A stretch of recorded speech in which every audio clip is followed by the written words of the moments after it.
Hello and welcome in. We are back for another day of LJL Day 3 coming through to you today. I will be your host, J Real, and I'm joined by Middlecott and RMC. Welcome back, boys.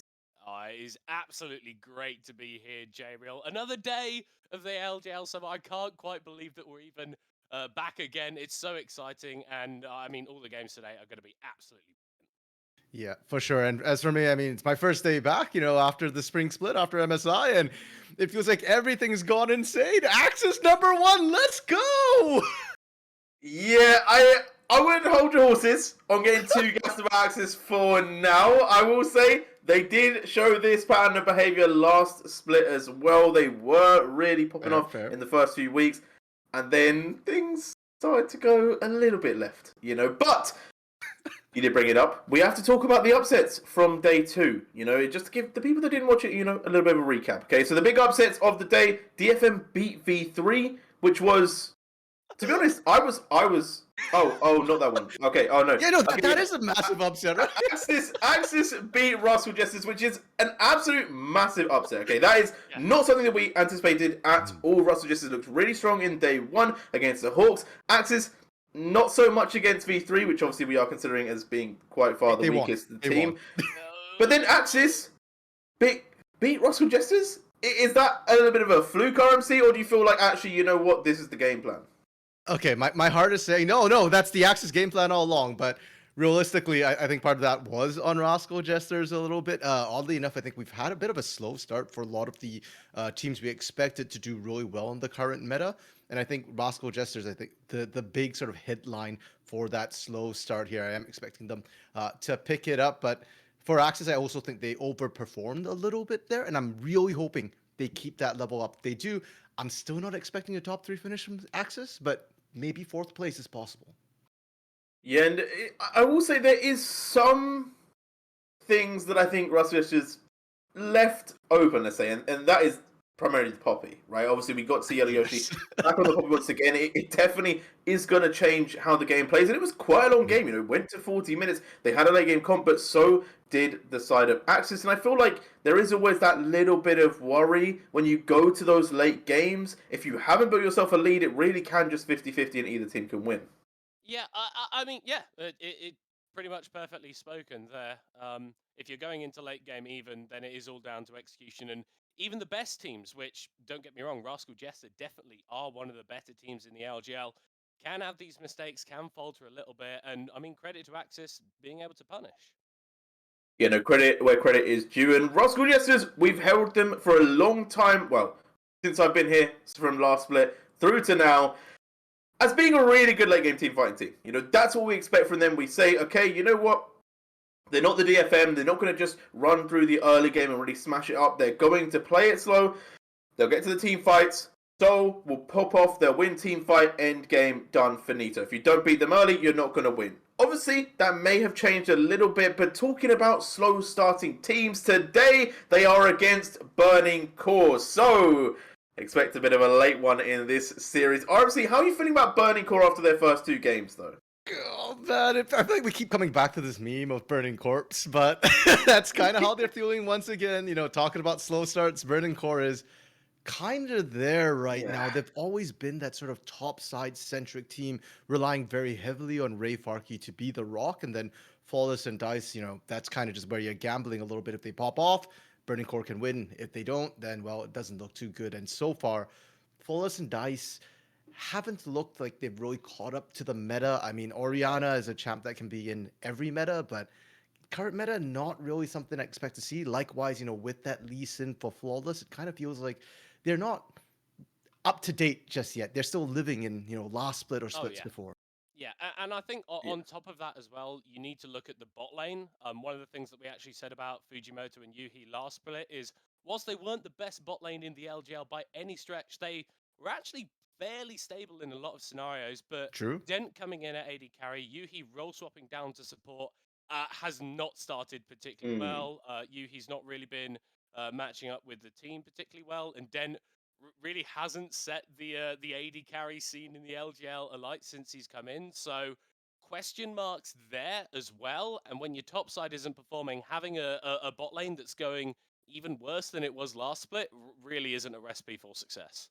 Yeah, and it doesn't fit the meta. As we've kind of said, it's no longer that top lane wins game. It is now much more on that bot side, and obviously, if that is the bit of your comp that is struggling, well, then you might be in a bit of hot water. We will have to see how that does change. So obviously, sometimes it can take a little bit of time to get used to the lead, to get used to the team. Obviously, Marble didn't have the greatest first half of the split, at least, if we could even say the best split in spring, but has seemed to be a little bit better this time around. But more importantly, he was one of the best coming out of the academy. So I feel like there's still potentially that growing room for Dent as well into this series. But I will say, as you said, their top side, their jungle isn't feeling as strong, and that definitely is a little bit worrying about Burning Core. But the big thing for me that you already mentioned was the old school drafts. It feels like they're building comps around pre-durability that just doesn't seem to fit the meta right now. And I feel like it's the biggest change that they need to make to really bring themselves into a situation where they can actually be competitive. But with that, I'm going to ask you guys a very quick question of who do you think, before we even go to draft, is going to win in this game one, middle court? I'll ask you first. I'm going to upset a very fine caster called Echo KO here, saying Burning Core, they're going to be going 0-3. Rascal Jester, it's looked a little bit shaky, but I think that Burning Core just are all out of sorts at the moment. Maybe they can turn it around today. They've had a few days since their last time out, so maybe there's something there. But honestly, that's a hope and a prayer for me at the moment. I think Rascal Jester, just take it. Yeah, and then RMC, are you of similar opinion here? Or do you think that maybe Burning Core have had a little bit of time to warm up? Maybe they're heated. Maybe they can kind of bring some fire today? I mean, dissimilarly from Middlecott, I have no problem offending Echo because he just built on me today. So, sorry, Echo. I'm all on the Rascal Jester train. I think, the current meta fits their playstyle to a T. This is that late game team fight team.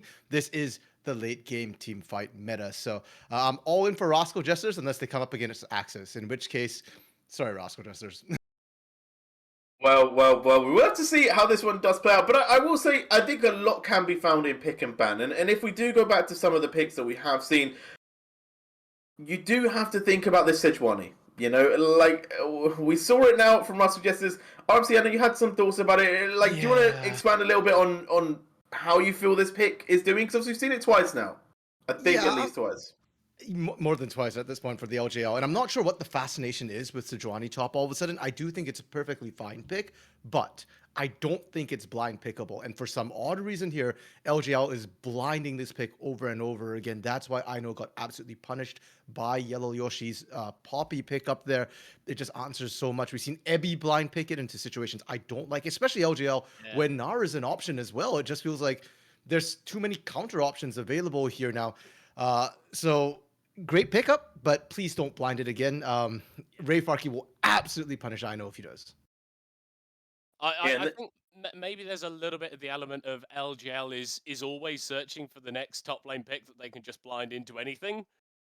You've got the Renekton and the Gnar that do all right in a lot of matchups, and maybe we've got some teams hoping that the Sejuani can join that pantheon of top lane champions that can kind of just do what they want. But yeah, echoing what RMC said, no. Just go Gragas or Ornn, mate. Like, Ray Farkey is Gragas. Yeah, just go with that. Yeah, and then on the flip side of the map, obviously, top lane, as we said, going to be pretty important in general. But on the bot side, Stolen Secret being paired as one of the best duos in the league. Maybe a little bit shaky now that they lost to Axis. But in general, that is definitely the vibe. Den, Yuhi not having the greatest of times here.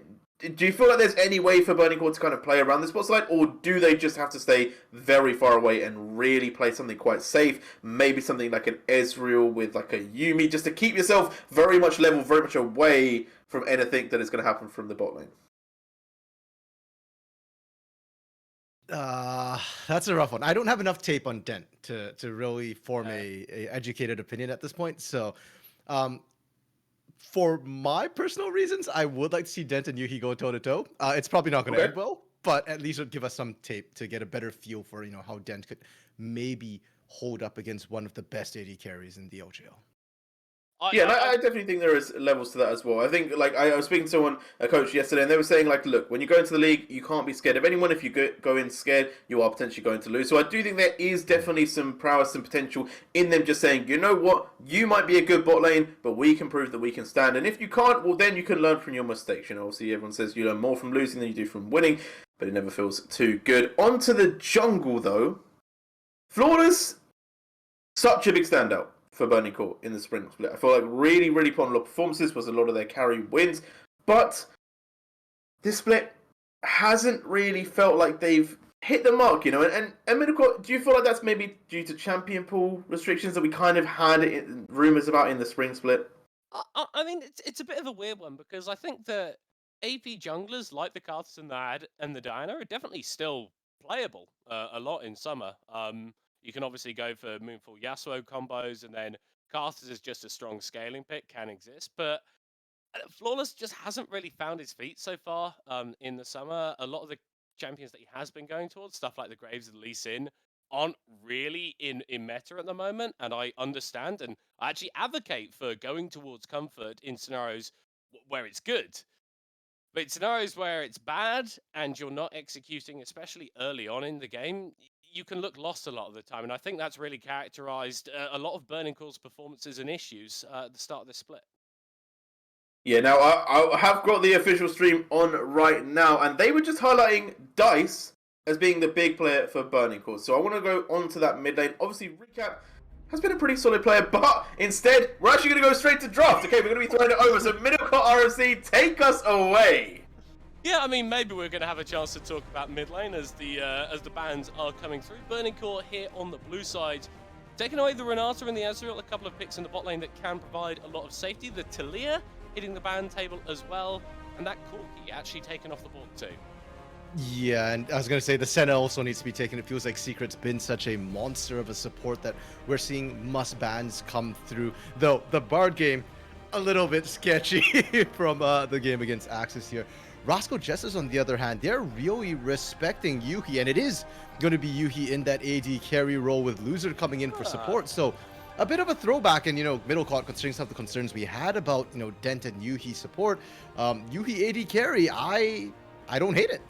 Yeah, it makes a lot of sense, and I'm glad that they've gone for this change now rather than just letting the problem continue. Maybe we do see Dent coming back into the lineup at some point, but for the time being, it's going to be Yuhi in that AD carry position. Rayfaki locking in that Viego first pick, likely going towards Flawless, but it does free up Rascal Jester to take away the Wukong and maybe even the Lucian as well. Yeah, and I feel like this goes back a little bit to that sort of champion pool issue that Jeriel was alluding to there. The fact that Wukong right now is 100% presence, and Burning Core just leave it open on blue side. They're not picking a counter to it. Viego is just a completely different option, which doesn't stop that Wukong whatsoever here. And for Rascal Jesters, you also mentioned Lucian Nami. I don't know if we're necessarily going to see that right away. Usually, if we are going to see that, you'll see it picked right off the bat. And sure enough, so they've just gone for that late scaling here. This is Rascal Jesters after all. I mean, it's the archetypal champion for him. Himself and Honey basically have defined the LJL through their Jinx play and through their ability to carry, dish out damage in these late game team fights. And Yuhi, not traditionally someone that is going to be putting a lot of pressure out early in the laning phase, so maybe someone that you can exploit at that point. It's just going to be the Aphelios going back in time a little bit for this hyper carry versus hyper carry matchup. I got baited for a second. I thought he went for the Kai'Sa, and I was like, wait, he didn't play Kai'Sa last split. Is that really what he wants to do? That's a whole new Yuhi. I'd love to see it, but yeah, no, Aphelios, yeah, they're handshaking, and Middle Court, it feels like they really are going back to, that old style of meta, what we saw at the beginning of spring here. I wouldn't be surprised if they really do end up rounding off with an Orianna once again. I mean, it fits with this composition. It's safe, but I think that's a pick that somebody like Recap could really punish. Yeah, Recap does have this a little bit of a champion ocean. It is mostly the control mages, which have started to fall out of favor. Stuff like the Syndra, the Rise of the Veigar aren't really seeing as much play anymore. But still probably has a few picks in his back pocket. The Braum actually taken here for Rascal Jester is going to provide a little bit more safety towards Soul in that bot lane. and Ray Farkey's Darius is a good thing to take off the table. Yeah, right now you're trying to remove the hyper carries from that top side. While Ray Farkey does look good on Gragas, he looks better when he can get his hands on the Camille or even maybe the GP. I do expect to see one of those two banned here. And as for Burning Core, yeah, I was gonna say you're looking at tanks, right? Because I know it's gonna pick something like that. It still surprises me that it's a Sejuani ban. I think Ornn is way more dangerous here, and Ornn is just so much more blind pickable for Rascal Jesters. Well, I mean, we could still yet see that Ornn banned. We usually do see one role get focused out in the second phase of bans, which is going to put people onto slightly lower tier champions, which I'm sure Burning Core are going to be very, very happy with if they can enable that top lane matchup for Ray Farkey. I think that's one of their best avenues to success in that game. Instead, it's going to be the Silas taken off the table, more targeted towards Dyson. There are a few decent ultimates on the table. I can see why you're taking that one off the board. Yeah, especially, if you're looking for a big tank in that top lane, oftentimes the big ults are also great initiation to come through. And Burning Core, okay, you know what? I actually don't mind that they're leaving the Ornn open since the Camille actually got through, and we know that Camille does so well into these tanks, and it's putting Rascal Jesters now in a slightly odd position here in terms of what they want to pick in the top side. I am still expecting it to be Ino, and I'm still expecting it to be a tank, since Ino hasn't necessarily been that big counter picker for Rascal Jesters. They often blind that champion and save. And they're just proving me wrong. They blind the Ahri, that's a safe blind. But is Ino really going to counter pick now? It's a difficult one. I mean, throwing it out there, the Wukong does technically exist as a flex, although every time I've said that, it's gone straight into the jungle, so I'd be surprised if it does actually go into that top lane. In terms of matchups that you can play into the Ahri that actually pressurize her, there's not many. The Azir has been rising in priority. A big late game scaler here for Burning Core. I feel like they need something to bridge their early game a little bit. Yeah, and I don't know what they're... Well, Jace, I guess, is something they could do. Well, I mean, it's a Ray Farkey champion. Okay, yeah. We touched on the fact that, Camille GP, that was what I was expecting to see Ray Farkey pick up here, but you're right. I'm not a huge fan of it in this composition because they don't have really an early game. Maybe you can play through Aphelios, Nautilus. I do think Gravitum Aphelios with Nautilus is one of the most oppressive bot lanes possible here. But even then, you're running into a Braum Jinx. Like, what's that gonna do? Jinx can always just wave clear, push back out perfectly safe here. And then your top side is exposed. Your mid lane is exposed as well. And I'm expecting to see Recap and Ino just roam out to all these lanes. Pressure. Kale. Okay. Yeah, Rascal Jesters have gone for that late game with a better mid game bridge. I'm liking what we're seeing from Rascal Jesters here. Yeah, they've got those huge late game carries that the Jinx and the Kale can be, and then stuff like the Wukong and the Ahri does thrive a lot in that mid game on that one item spike. And yeah, Burning Core, they're kind of just hoping that Rascal Jester do nothing for 30 minutes and then they can get a winning team fight.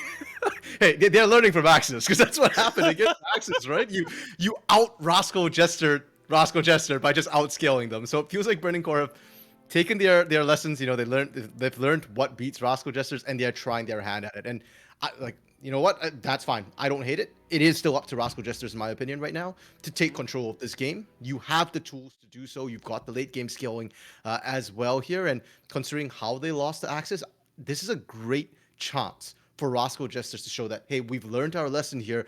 We are still going to be that top 3 team. And if you're losing the Burning Core here, I don't know if you can take that title of, a top 3 team in the LJL. Yeah, because fundamentally, Burning Core, they've not had a great start to the season, and they've lost to teams that maybe you'd forgive them to losing to, but the fashion in which they've lost, that game against CJ especially, is like burnt into my memory of just how a game can get snowballed against you in such an effective and dominating fashion. I don't think they're going to be facing the same problems here. I think that whilst Rascal Jesters, they do have a bit more early game proactivity, just as a team, that's not something that we associate with them. So if they can get these lanes even or ahead, potentially an angle for them to grab their first W. For sure. And for Burning Core, I mean, there is the chance, as you mentioned, because Rascal Jesters is not that strong an early game team, though I would like to note that they actually have a pretty goal difference at 15 so far, the second highest of all teams in the LJL coming into this week. But also, I do think there's an opportunity here for Ray Farkey to punish. I know hasn't really been playing these sort of scaling champions too much in bad matchups. So if there is an opportunity for Ray Farkey that rock the team to really pop off here, I do feel like this particular game is the best shot so far. As all the Burning Core fans will be hoping that you're right and they can get a W on the board. We are into game now for our first match of day 3 here at the LJL Summer 2022.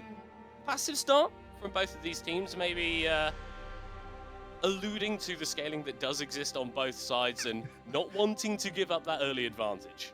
I was just going to ask you, what are you expecting from the early game? I mean, there's a Braum with a Spellbook. Maybe there's some shenanigans that can occur, but I mean, the craziest thing we've seen is a ward cleared in bot lane. I would have loved to see the Braum invade with the Jinx onto an Aphelios Nautilus, but yeah, unfortunately, no. The teams are going to play it nice and safe for now. Junglers both starting on their respective blue buffs here, so unlikely that we're going to see a ton of early fighting. And as I say that, Jinx gets hooked. Small back away there from Loser as the concussive blows passive stacking up, but not being procced. I've got to say, I don't envy Loser coming in. I believe this is their first game of LJL in their career. And they have to do it against Soul and Secret, a pairing who we've always talked about as a bot lane duo rather than a support and an AD carry, because that's how well they work together. Agreed. I mean, individually, I think Soul can make a run for the top 3 AD carry, but it's really alongside Secret that propels them to that top. And I think as a duo, they're probably the best bot lane together synergy-wise, even though there's other names, you know, the likes of Hybrids, for example, or Sangchu potentially as well. Soul and Secret as a duo are just looking absolutely nuts. And you kind of alluded to it earlier that when you come into a new game, when you're a new person, pardon me, in coming into the game here, you can't play scared. You've got to play aggressive, and so far Loser has done just that as well, buying Yuhi this little bit of space. If anything, they've won out the trade that we saw in that bot side already, and Soul's the one who's out of pots and sitting at half health. And I mean, speaking of trades, Dice getting a pretty decent one onto Recap there in the mid lane is at a little bit of a disadvantage in terms of the mana. So not going to be able to spam out those spells quite as much. Hatchemetcha, believe, was spotted as he was moving around his jungle. So Burning Court should know that he's on this top side crab. Ray Farkey shoves the wave in and takes a reset. Hatchemetcha actually snuck around the ward because they saw Dice put it down. So Dice doesn't know. And there's a chance right now with the aggression that Dice is putting down. Whilst Recap did lose health there, they did trade it for Dice's mana. And after all that nice, beautiful setup, you see the ping. They know where the ward was. And Hatchemetcha's like, you know what? Doesn't matter. I really want my chickens here. I don't care. You're on your own, Recap. You got to clear them at some point. And I mean, you've got a nice juicy chicken in the mid lane, Middlecott. Take that chicken first. I know, but he's got a lot of HP. He's very, very scary. And he can summon other chickens. But think of the gold here. Now TP right back in from Recap right away. That's interesting to me because Dice didn't really shove that lane. You didn't need to TP back in, and Hatchemetcha wasn't even waiting to make that particular play. So now Dice actually has a bit of a TP advantage here. You can shove that out, you know, get that 1300 gold, go back, pick up the mana item, the lost chapter, pardon me, for better sustain as well. Flawless. Making an incursion into Hatchemetcha's jungle is going to be backed up by Yuhi and Loser as Secret and Soul think about rotating over, but they are a level down as it stands. And Dice actually, after achieving that shove in the mid lane, is going to make his way to this bot side as well. We could see some early action potentially. Potentially, Middlecott, but this is the LJL, so of course they just look at each other and kind of walk away. I appreciate, though, that Burning Core is trying to make these actions, and Flawless, now this is a bit greedy sticking around here. Does steal away the big wolf, though. Yeah, might be punished for it, though, as Recap is moving over. Secret is here as well. Flawless, dodges away from the flash. Concussive blow. The Ignite dropped as well. Flash for flash trade, I mean, you'll take it. I feel like against any other team, Middlecott, that doesn't happen. We'd see the mid laner flashing for that charm, you know. We'd see the support just all in it right away. But Rascal Jester's Recap just doesn't want to go in for it. And then that kind of just burns Secret's flash for really not much at all. Great takeaway from Burning Core. And, we kind of said that Rascal Jesters need to be the one to set the tone of this game with this Wukong, with this Ari, but so far, it's Burning Core middle card who's kind of getting away with it, and with the scaling of their composition, they're exactly where they want to be. Yeah, I mean, Ray Farkey's doing fine. Dice is up CS in the mid lane, and he's even down a back, so Recap should be getting the better end of these trades. But in the bot lane as well, actually, it's Yuhi and Loser who have been getting the shove fairly consistently, have generated themselves a CS lead, and with those double summoners off Secret, I imagine that they could push that tempo a little bit further. Yeah, and I'm starting to wonder now why Yuhi was, swapped to the support role. Was that kind of Burning Core's secret plan here? Tell Yuhi that, hey, if you don't perform, we're going to chuck you at support here, and then put him now onto AD carry and to lit a fire under him? Because, yeah, you're right. He's been getting shoved. He's been getting roam as well, right? That whole invade was Yuhi and Loser, completely just leaving lane, going in. Whereas Soul and Secret stuck around a little bit more, trying to get that CS, and they're still down CS. Absolutely massive for Burning Core's bot lane. And it's a good start, but the thing is, how can you transition this? How can you take these small advantages and actually get something with them? Because this game's still fairly even. Yes, it's a 500 gold lead for Burning Core that has been built off of those laning advantages, but we really care about stuff like Drake, stuff like Heralds, these big objectives that can get significant leads for your team.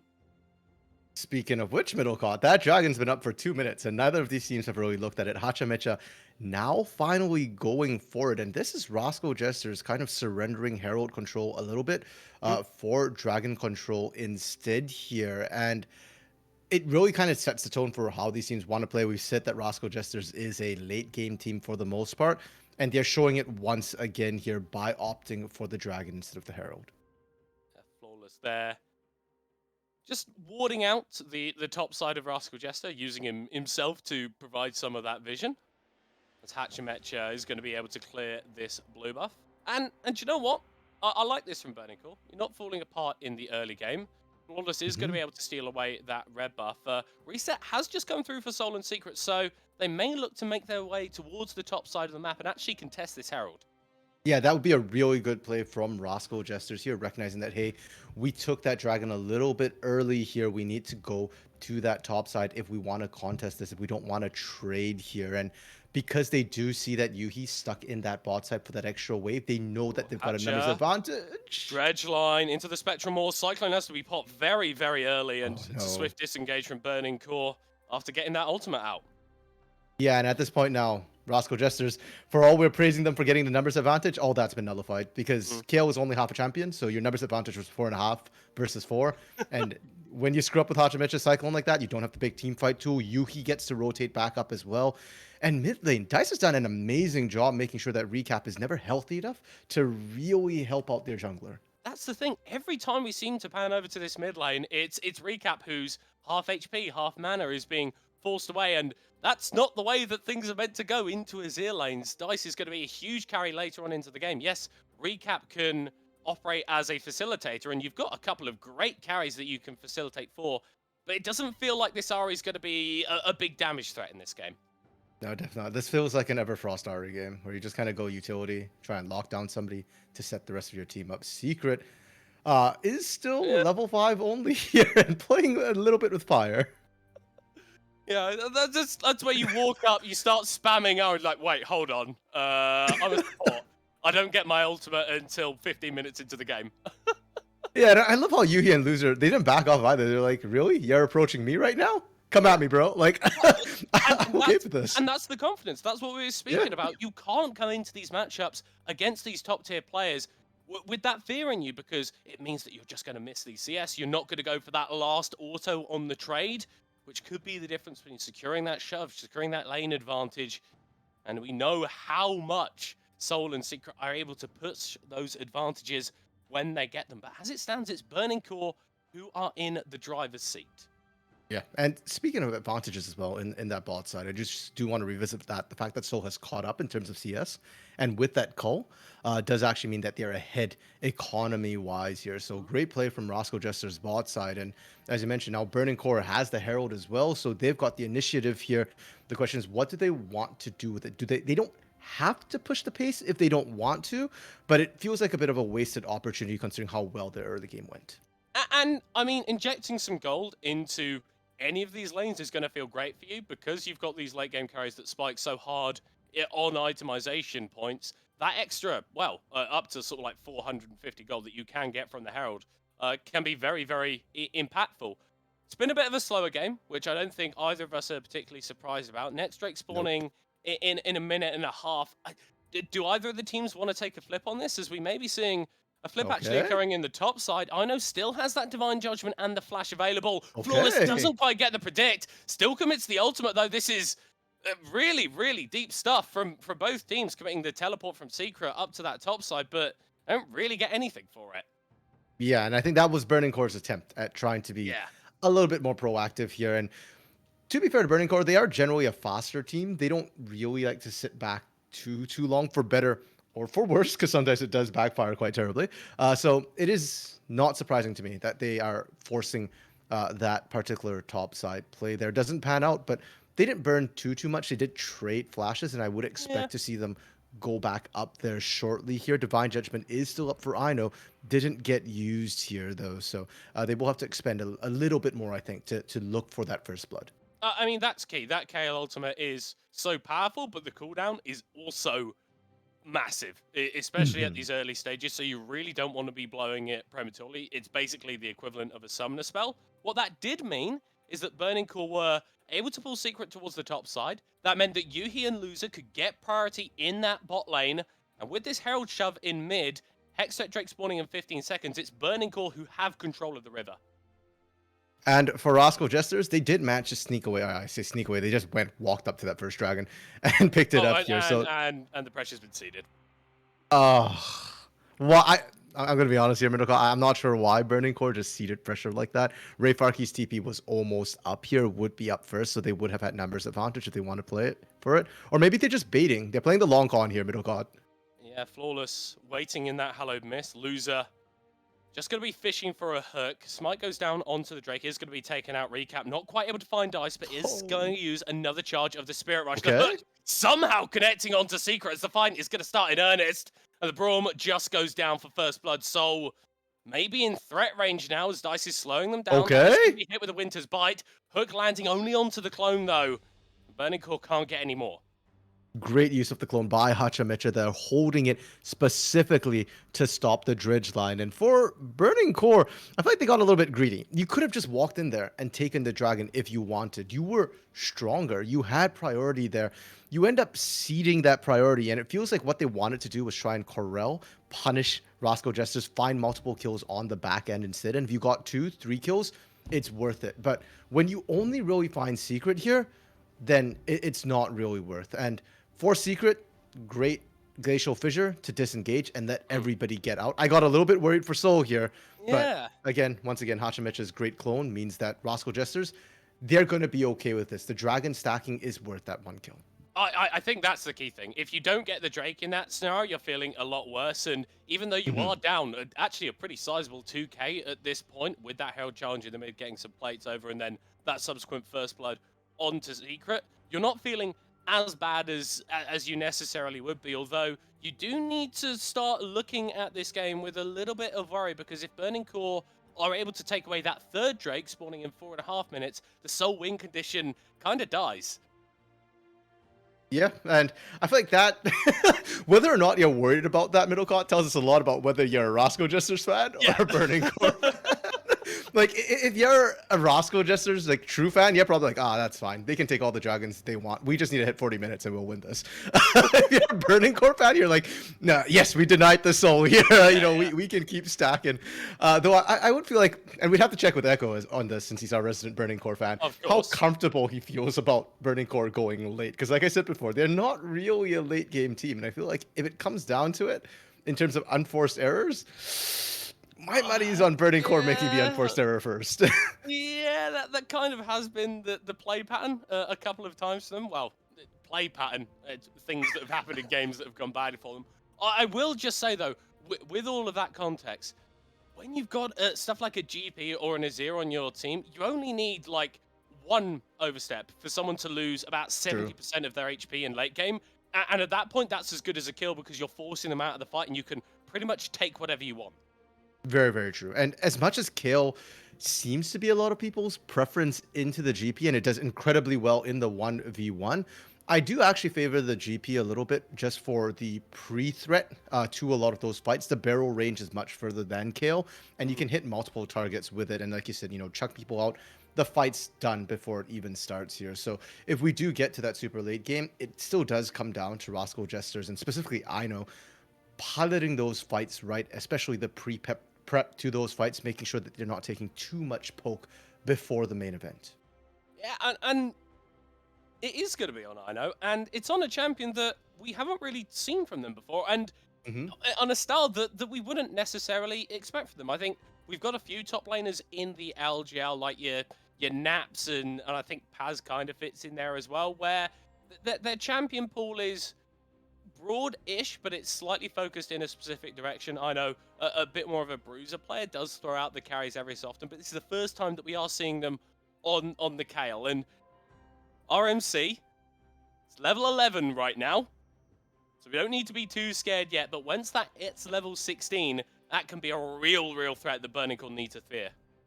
Yeah, especially in these team fights, which RJ have set themselves up for fantastically. Flawless, walking right into secret here, but this is Rascal Jester's jungle, and Burning Core, they can't really punish just yet. There's been no turrets taken here, middle corner. I feel like that's what's really slowing this game down. Once turrets go down, then Burning Core can look for these sort of punishes on members rotating through jungle solo. Well, we did just see Yuhi opening up with the red and white guns on the Aphelios onto that bot lane tower, so maybe taking that one down on the next couple of shoves. Ino's got a lot of the pressure in this top lane as well. Drake spawning in 20 seconds. And once again, it's Burning Core who are here first and are clearing out a lot of this vision. Okay, so that means they're going to see this in 10 seconds, right? Is that what we're going to see? I really hope not, Middlecon, because this is third Drake here. This is potential soul point. And Burning Core, you really don't want to give that up. Yes, it's only Cloud, but I feel like Cloud's really dangerous when you've got somebody like a Kale who needs to close that distance. Dice TPing in here, so looks like they're actually going to not cede pressure. They want to claim this themselves. It's a statement of intent. Obviously, Cannon Barrage also available for Rayfarki. Probably not going to be able to join this fight directly, but Loser actually getting played onto immediately. There comes the Cannon Barrage into a triple knockup! Rayfarki claims that kill as Hatchemetra is going to be forced away. Secret on the back line as well. Ino gets charmed in, throws up the Divine Judgment, but will go down. Yuhi claims that kill. It's 2 for Burning Core, and they're going to take the Drake as well. Let's go, Middle God. This is what we've been waiting for. It's only taken, what, almost 20 minutes for us to actually see a real big team fight? Rocket doesn't land. Okay. But yeah, it feels like this is what we wanted to see from Burning Core. On second Drake, you're stronger. Just force the fights exactly like that. And now they get the dragon. They're going to get mid. They can get bot lane as well. And Rascal Jesters are now firmly on to the back foot. The map is open. And suddenly, you're not as safe to farm up. We're getting the replay here, and you can see that Rascal Jesters thought they had the advantage. They're the ones who actually called the TP down on from Ino first here, and it looks good initially, but the Cannon Barrage from Rayfarki means that even though he teleports later, he actually has more impact than Ino does, and they get the numbers advantage from Burning Core.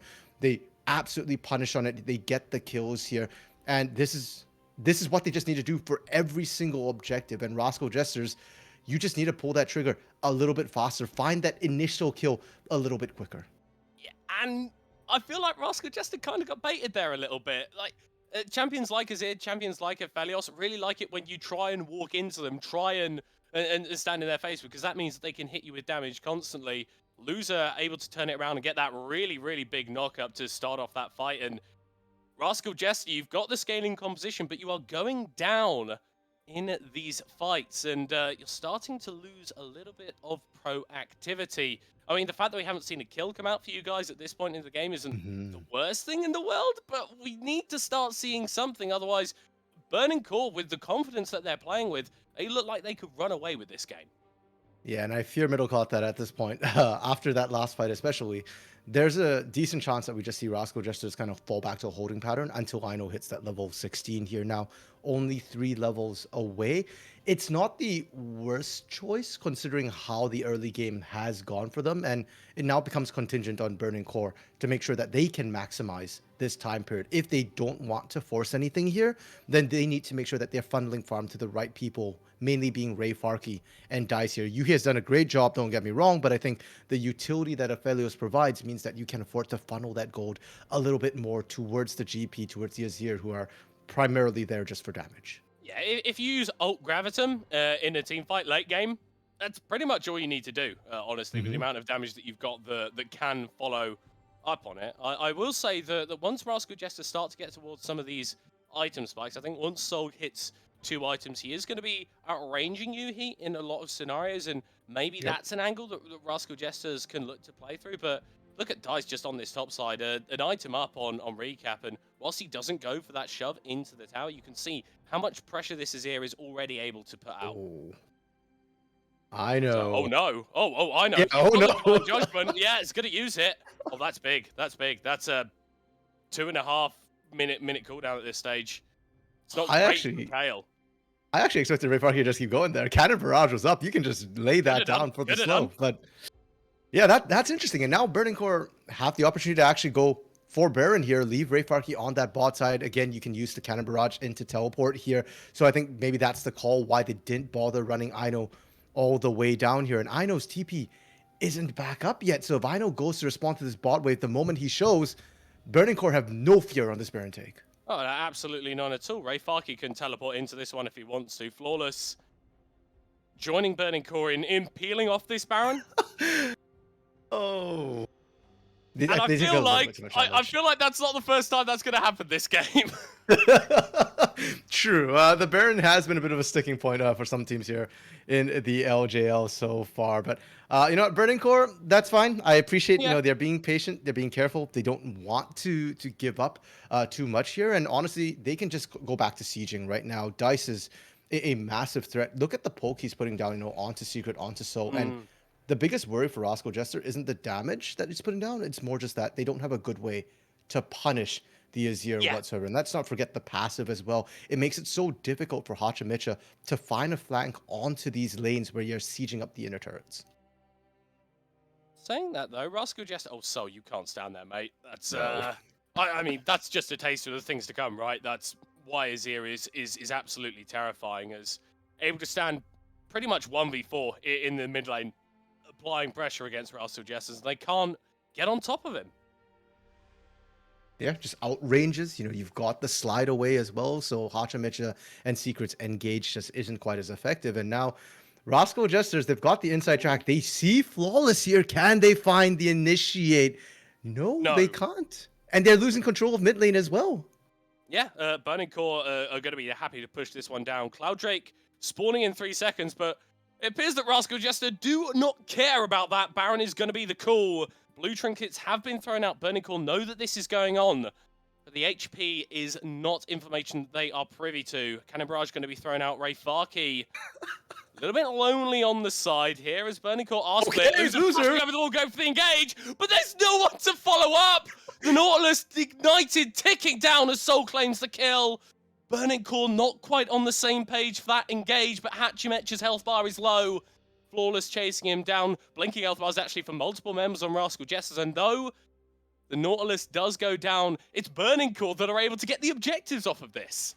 Yeah, because they're so far ahead already here that even if they lose Nautilus, they traded more health effectively right now, and Rascal Jesters have to back off. So they lose the inner turret for that particular play there. And if you're a loser, you're calling worth. Yes, the engage caught us all by surprise. I think it caught Burning Core a little bit by surprise, but it pans out. And are they going to get the dragon here as well? They might just do. Loser is back up here. Yeah, but Recap is coming from base. He does have teleport available, so can join this fight quickly if he needs to. But Rascal Jester seeding the pressure, playing with confidence. We talked about it before this game, and that's what we're seeing from Burning Core, from multiple members of this squad that really hasn't been looking good. They're going for a bit of a Baron flip. The dredge line goes millimeters wide as Rascal Jester is going to burst this one out and do claim the Soul point. Burning Core can't quite find the engage after. Yeah, without the big team fight ultimates of that cannon barrage, of the moonlight visual and of that depth charge there, Burning Core weren't comfortable stepping up. And I don't think they actually had timer on Hachimicha's Cyclone either, which was the big threat. Now, they do lose Dragon, but they're right on to Baron. And honestly, if you didn't fight for Dragon, this is not a safe call for Baron. So close. Loser is going to be able to find the engage. Another triple knockup coming through from the depth charge, but it's Hachimicha using the clone to disengage. Once again, Burning Core can't quite find the right in the river.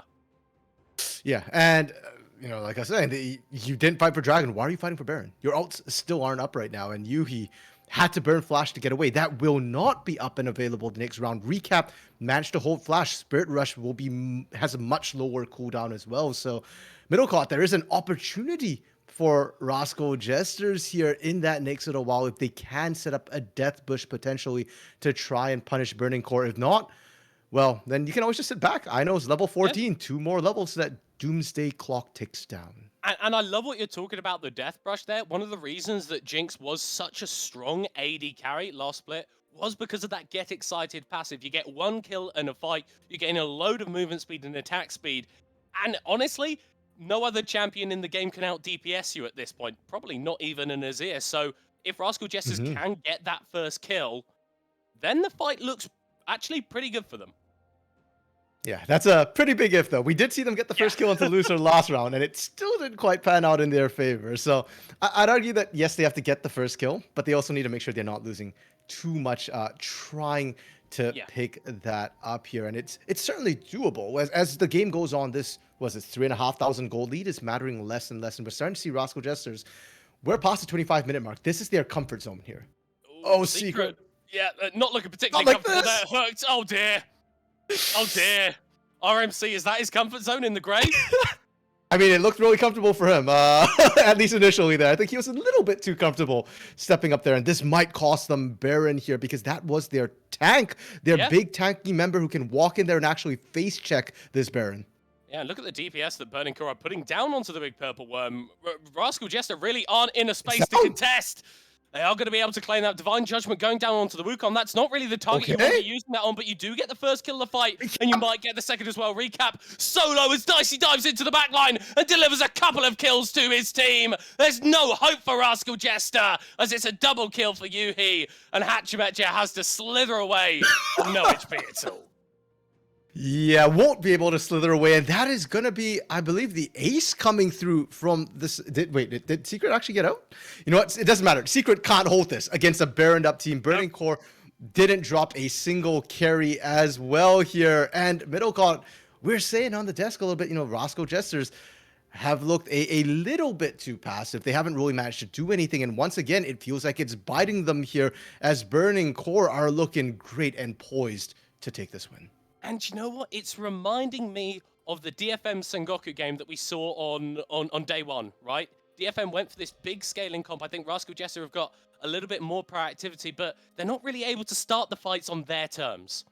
Yeah, and you're never going to start a fight on your term when you overstep like that and lose one of your big initiation threats, because now you're just down to Hachimicha at this point. And I want to give huge props to Hachimicha because sure, Rascal Jesters lose this fight, but this is a 4v5. It starts as a 3v5 as well, and Hachimicha actually does cause a lot of chaos, a lot of threat into this fight. You see that Cyclone, it's Hachimicha just kind of diving that back line and threatening everybody there. If you had Secret with you to peel for your backline a little bit better with that Unbreakable or even the Glacial Fissure, there was a chance that I know that Soul would have been able to free fire and actually turn the tides, but alone for Hachimicha, it's just not enough CC, not enough disruption. And look at this, we've got the best AD carry in the LJL. Yuhi for Burning Core up against Soul. 404 on this Aphelios, 3 items completed. You joke, but fundamentally, AD carry is about having bigger numbers than your opponent. And to a certain extent, it doesn't matter if people don't rate you as highly as your opposite number. If you've got the items, if you've got the levels, you can still pump out massive amounts of damage. Yeah, definitely true. And this is why, even when Yuhi wasn't the most spectacular AD carry in the spring split here, like, I believe it was you who mentioned it on the desk here, middle court, he did his job well, Yeah. better than, what we've seen from Dent so far. So really happy that Yuhi back on AD carry gets such a stellar game to pop off. Now, when we're talking about all of that, mid inhibitor did go down for the side of Rascal Jesters, but good play from Ino to pressure back on that top side here. It's not quite the same. It's an inner for an inhibitor here, but when you're this far behind, you take what you can get. And most importantly, that also gave Ino level 16. That it did. No steal potential coming through there. 3 items completed on the Kale. Has gone for a bit more of that AP build with the Wit's End, Nash's Tooth, and the Rift Maker. So a lot of sustain, a lot of true damage.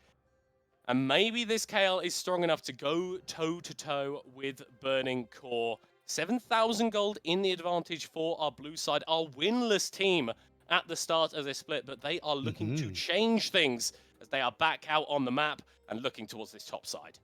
Looking, but they haven't done it just yet here. Middle court Baron buff has expired here, and while they did pick up Dragon, it's only second Drake. A good catch onto Flawless. Oh, too far up in the enemy jungle, forced to burn that ultimate. But fine, not dead. And of course, he is still going to be able to recast that if he can get a reset in these team fights. So, not the biggest tool expended, as we see Dice level 17 on the Azir. Just makes sieging so free for the side of Burning Core, as I know, still picking up this side lane goal, but he needs to join his team at some point. Yeah, you can see that Rascal Jesters is struggling a little bit with the range advantage that Dice has on everybody else with that poke. Now, I know. Oh, that crit was massive! That one was second one. Pretty big as well. Ray Farky, though, still doesn't fancy his chances in the 1v1 versus Ino. Cannon Barrage is available. Flawless is making his way down. Could be the pick that ends this game. Divine Judgment still available for the KO. You can 1v2 in these scenarios. Is going to use that ultimate fire out. So much damage onto Ray Farky. The KO has scaled, and Rascal Jester have a lifeline. And now Rascal Jesters are the one on the hunt here. Soul and Secret coming down to back up Ino on this here. And they don't need to kill Flawless. They can just push in on the turrets here. Burning Core are on the back foot. And finally, they're the ones that have to defend. Flawless playing with fire as Secret is looking to potentially wrap around the turret. Yeah, not just fire, divine fire, judgment that can come through from Ino on this Kale. It's not a one game for Rascal Jester. It's a single pick into a couple of towers. But it really just illustrates that this Kale is not something that you can underestimate at this point in the game. Yeah, and we had said that the kill counter matchup into the GP is more for that 1v1. The fact that later on, GP has to play everything perfectly, has to space and kite perfectly, whereas kill, if you get in range, you just run down that GP. And the reason why I don't necessarily think it's a hard counter is because GP can just group up with the team. But in that isolated split push here, that is an issue. And that was a 2v1 as well with the Viego, and you're already having problems. So Rascal Jesters, that's their way into the game right now, is the 4 members just kind of hold off the push of Burning Core, and Ino just splits push as hard as they want. And for Burning Core here, I think you actually just group up and force the 5v4 situation. You're strong enough to dive, and we've already seen that Dice's poke does make the siege rather untenable for Rascal Jesters in the long run here. So for Burning Core, I still feel like it's up to them to figure out, like, hey, how do we close this game out? You've got the tools, you've got that proactivity, whereas Rascal Jesters, all they have is an Ino. All they have is an Ino. It's a 4-item Kale, RMC. I would possibly use a bit more respect when discussing this pick. Baron has been started up by Burning Core. Secret is going to spot that one out with a Vision Warden. They really don't have a way in. Hachimecha nearly finds the steal, but is going to be forced to flash over the wheel. No kills going down. That's the main thing for Rascal Jesters. They can stand against this Baron, but if multiple members are falling down, that's going to be pretty rough. Yeah, and despite getting the Baron, they're the ones losing the turret, getting sieged up. Flawless is on the flank here, and Soul is still kind of low on health. Well, this could be dangerous. They do find the pick onto Soul. He's overstepped before. Secret coming through onto Secret, doing his job on the Brom. Loser goes into the stopwatch, but we're falling down at the end of it. Can't get past. Recap goes golden. First kill of the fight secured for Rascal Jester. They just can't get on top of the Ari. The hypothetical middle caught that we were talking about, the last Baron. The fact that, hey, maybe if Secret was up and working with Hachimecha, maybe they can peel, maybe he can win the fight. Yeah, we just saw that. The fact that, Secret was able to peel for Ino, Soul gets the free fire as well. And this is the Rascal Jester's composition, just nice front to back.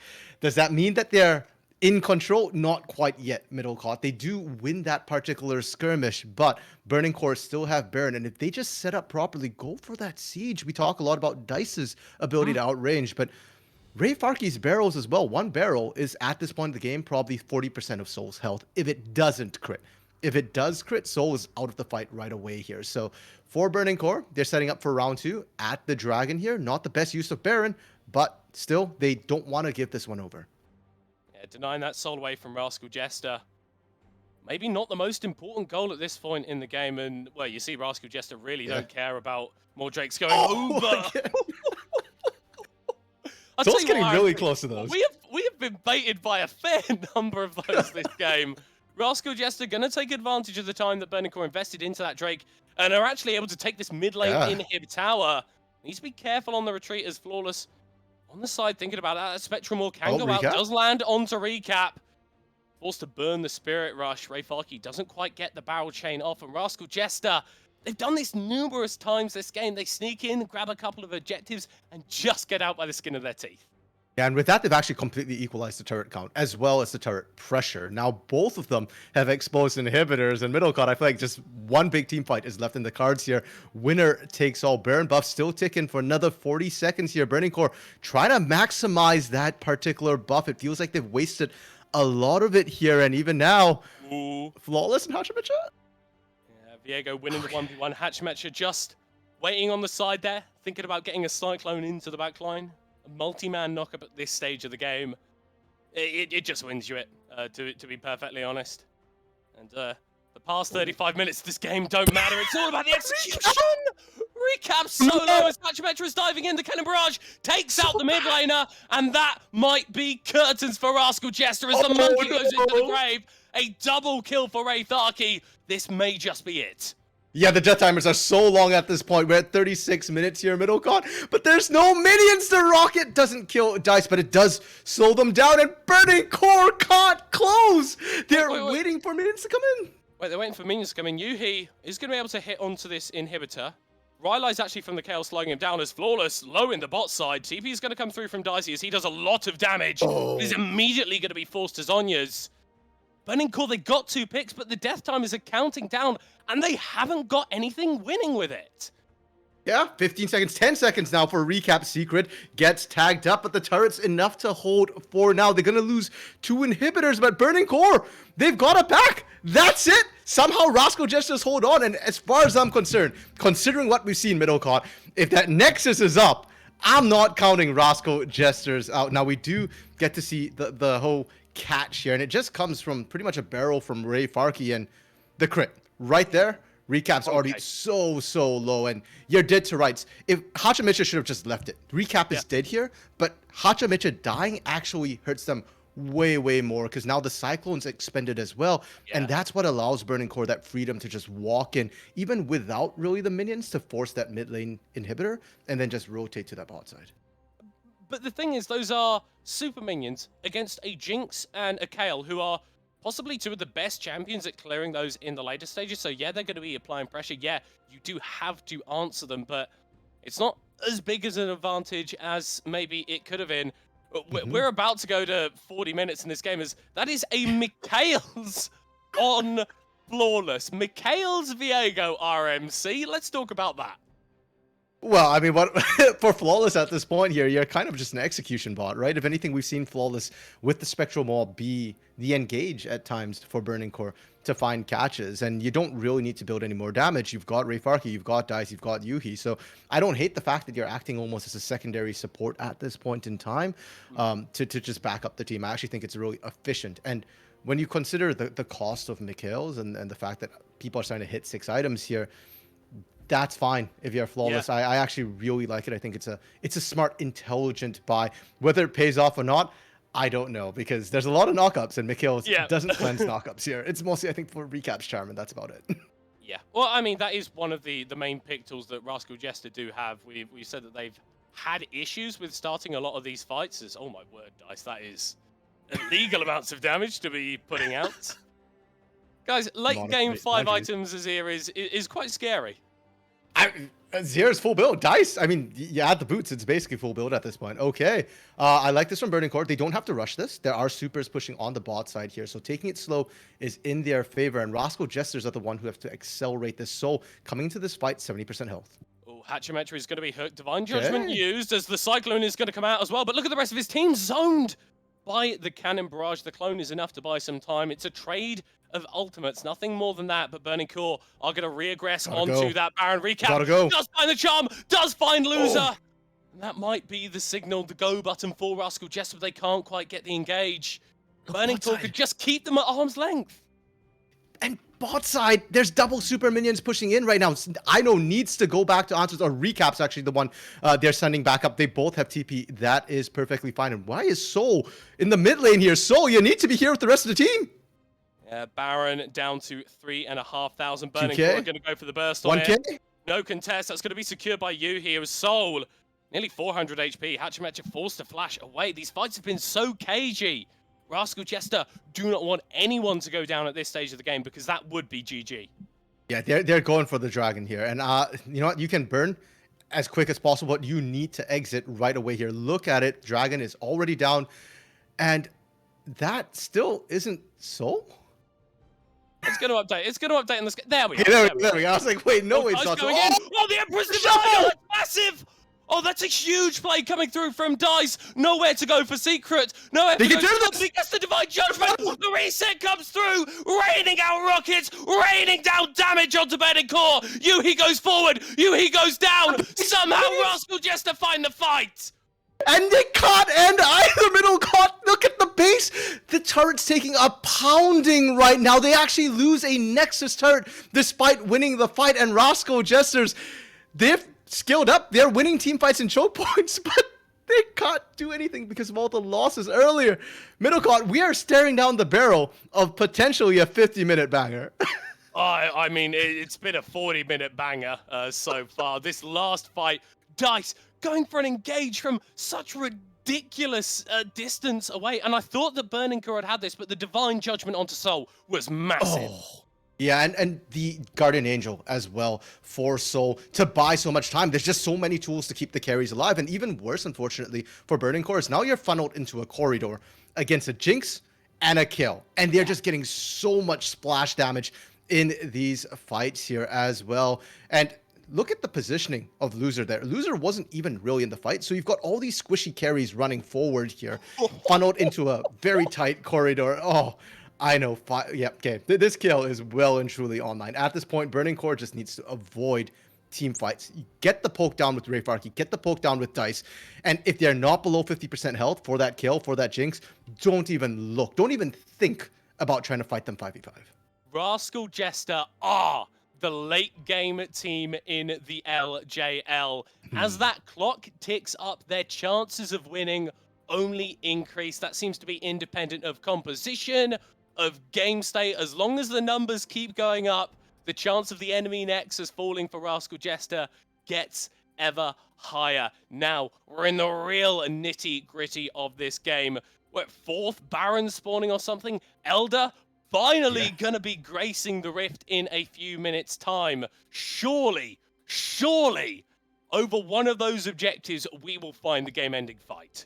Yeah, and this time, Rascal Jesters have both their inhibitors back up here. Supers are actually pushing 4 Rascal Jesters in that mid lane, but Secret getting chunked out again. I feel like it's going to come down to this, Middlecott. Can Burning Core get the poke down without getting engaged on? If they can, I think Burning Core can still take this. But if not, if it's an equal numbers fight at this point, that kill in team fights is just absolutely massive. And Burning Core don't feel like they have a good answer right now to the double carries of Soul and Ido. Rabadon's death cap completed. Absolutely insane AP values going to be coming out of this Kale. And for the first time, honestly, in this entire game, it's Rascal Jester who are in Burning Core's side of the map, who are stepping forward, who are making plays aggressively. Obviously, mid lane inhib has already gone down, but this is the first time that we've seen the Jesters outside their own half of the map in quite a while. Without taking massive risks, because when we have seen them push into that mid lane, a lot of it was at the risk of losing a different objective here. Now, recap. Oh, that's a deep TP. The Spirit Rush. Oh, look at that. Oh, this Where's he Ray going? Farkey. Oh, this is so risky. Oh, it's a double TP. Dice is here as well. Rascal He's got just Nemesis fought out. disadvantage. I know is going to use that Divine Judgment, but he's not getting any damage dealt to him. Burning Core, you've thrown this game away, or maybe you haven't, because I know he's dead. He fights him in the fight, but here's comes Soul. So much damage from the Aphelios. Yuhi takes over the fight. Burning Core take over the game. They take down Rascal Jesters. This surely is it. Oh, I can't believe this middle call. What a way to end it. We're setting up these epic fights around objectives, and Burning Core, no. Ray Farkey, the heart, soul, and mind of this team, calling for that TP, going with Dice here, forcing what looked like a 3v5 initially, but they survived. They did it. And Burning Core, they pick up their first win of the split in the best possible fashion. Yuhi with the redemption, back on AD carry, back on top of the scoreboard. 9, 1, and 7, huge damage numbers as Burning Core claim their first victory of the split. Middlecott, Ray Farkey, the man, the myth, the legend. We're saying, Burning Core, they haven't looked as good. Ray Farkey hasn't looked as solid here.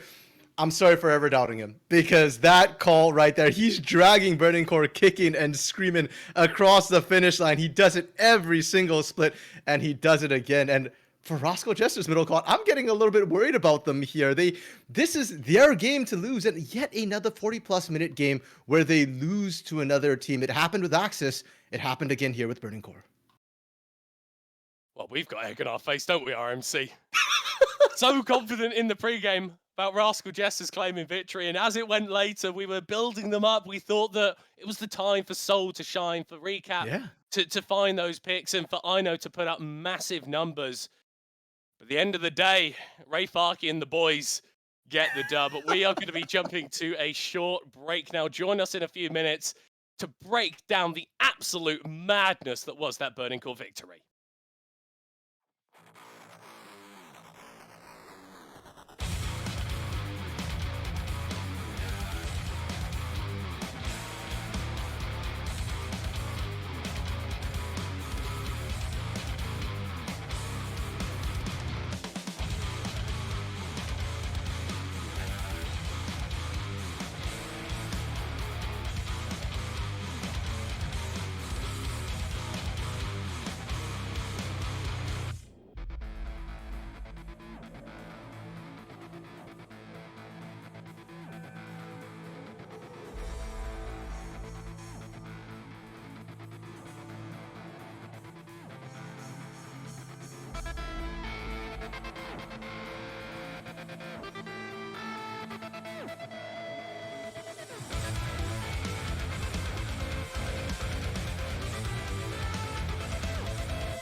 Well, I said it was going to go to the late. It went to the late.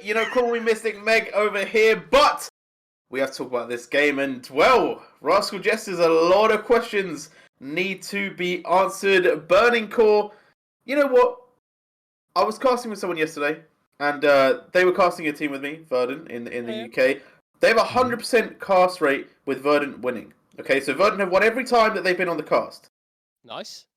Echo Kero wasn't watching today. Burning Core won.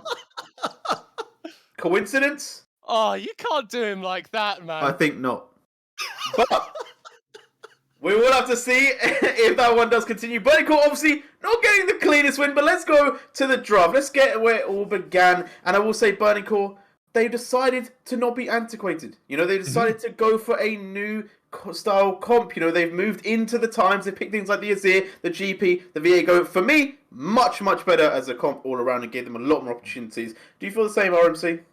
Yeah, and I think the only real new or meta pick that they really went with was the Azir. But what I do like is, the Viego GP, those are picks that we know Ray Parky and Flawless could play from before, and they're still relevant now. So I'm glad that they went with that instead of, the Camille and Jace that have sort of fallen out of favor. And in the bot lane, they didn't pick up meta. Aphelios, well, okay, Aphelios is kind of meta right now, but Aphelios Nautilus really is a bit of the older meta when we're in the Enchanter meta right now. But my goodness, did Yuhi and Loser look great on that. So I love that they changed what they needed to and kept what really worked for them. Yeah, indeed. And I feel like Ross just was fine. I don't think there were any big problems. Obviously, the Kayle has had question marks around the league. I feel like we've seen a lot of Kales not necessarily seem to do well. I'm going to have to sneeze in a minute because of hay fever. But into this game, let's have a little talk about Rascal Jesters, okay? They're playing against teams that we think they should be beating. We said that they potentially get third. Middlecourt, they're not taking these early games. Yeah, no, and that's that's a real big problem for them. Because whilst we are seeing games go sort of fairly significantly longer, being able to secure some sort of advantage in the early game is very, very important. And if you can't do that against a team like Burning Core that was having and has been having a lot of these issues, it makes it quite difficult to actually trust the team in a certain way and to actually trust their power level. I do think that this is a team that is going to scale up over the split. I do think that they're going to get stronger because you cannot deny the quality that is on this roster and the things that they've done. Well, just a few months ago in spring really can't be ignored. We have seen teams in the past get a little bit of a slower start to summer. I'm really hoping that that's the case here. Yeah, and Rascal Jesters were that team last split. They did have a really rough start to the season. I can't remember exactly how it went. I think it was 3 for 4 after the first week, and then they ended up going something like 13-1 in the second half. So they are a team that has had slow starts in the past. It's not unknown to them. Burning Core, though, talking about surprises, talking about putting the pressure on Yuhi and Loser, the new bot lane coming in and performing really, really well. Way above expectations. Middlecourt, are you happy for this switch for them? Obviously, it looked a lot better than the first 2 days. No. I'm really disappointed with this switch. It's clearly working too well. Our entire ADC tier list in the LJL is going to be upended. Of course, I joke. But it's great to see Yuhi having a carry performance. He was all right in spring, and then coming into summer, we had so many questions about this roster swap going into support, and it didn't look great. It's great to see him back on his Aphelios, one of his preferred champions, and Loser as well, playing with a lot of confidence that game, maybe getting a little bit too high for your points, flashing over walls to find dredge lines, but it's great that he's playing with that sort of confidence in his first game in the LJL, up against Soul and Secret, who RMC and I myself were saying on the cast, are probably the best bot lane in this league. Yeah, and can I just say that losing to somebody called Loser is just rubbing salt into the wound here. I love that name right now. I love the way he played, and I want to see more of this Loser Yuhi bot lane pop off and beat top tier bot lanes in the LJL. Yeah. Yeah, well, it is going to be the win for Burning Core. Their flame has finally been ignited.